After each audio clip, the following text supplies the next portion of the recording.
Good morning, Razorback Nation and college football fans. Man, this guy beside me, he's got $1 million smile, doesn't he? Which, with the way his Razorbacks performed against the Aggies yesterday, goes with the minimum amount of raise he ought to receive on his contract. I mean, you can't say enough good things about this team, and I mean team, because it is the culmination of the players, the coaches, the staff working together in unison to achieve a common goal. It's all the unseen and oftentimes underappreciated hours that this team has undoubtedly put in to be where they are right now. Arkansas proved that they are the real deal. They proved to those who wrongfully believed that the Texas game was a fluke that it wasn't. And Texas was not overrated. Texas is at least the 15th best team in the country. And I honestly wouldn't be surprised if they still go on to win the Big 12. What Arkansas has that no other Big 12 team can replicate is their offensive and defensive front and their overall physicality. If you don't punch Texas in the mouth and beat them in those particular areas, they're liable to hang 70 on you like they did to Texas Tech Saturday. Arkansas not only beat the number 7 team in the country, they dominated them, more so than what the final score would indicate. Apart from the one long touchdown run by Spiller in which I think Henry lost his gap integrity and Jalen Catalon took a bad angle causing him to miss the tackle, this defense absolutely had their way with the Aggies. Offensively in the first half, Arkansas did much of the same to an Aggies defense that came into the contest giving up under 6 points a game.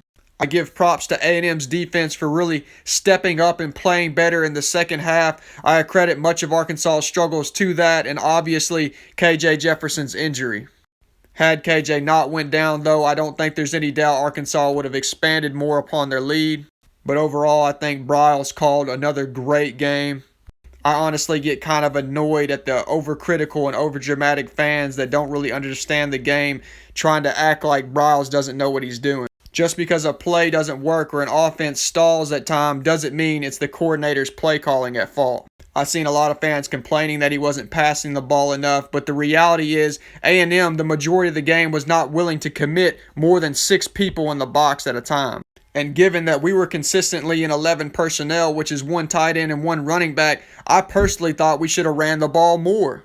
Because if you've got a good offensive line and you've got a quarterback who can run, which Arkansas obviously does, then it's essentially an 8v6 advantage for the offense in which you can and should consistently pick up 4+ yards on the ground.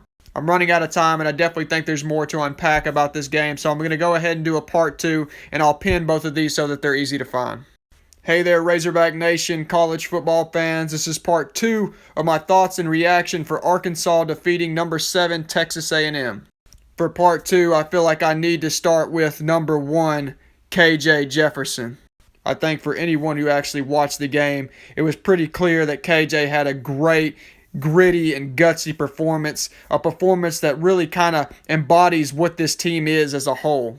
Like the team as a whole, he proved himself. He proved to those who might have still been unsure whether or not he was truly capable of being an SEC starting quarterback that he was more than capable. That he is, like the team, the real deal.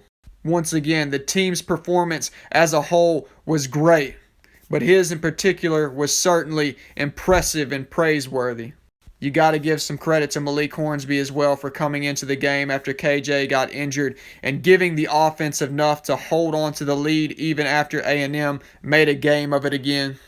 And as I kind of alluded to in part 1, our offensive and defensive lines once again won the day and out-physicaled and out-toughed our opponent, which has undoubtedly been one of the most vital keys to Arkansas' success thus far this season.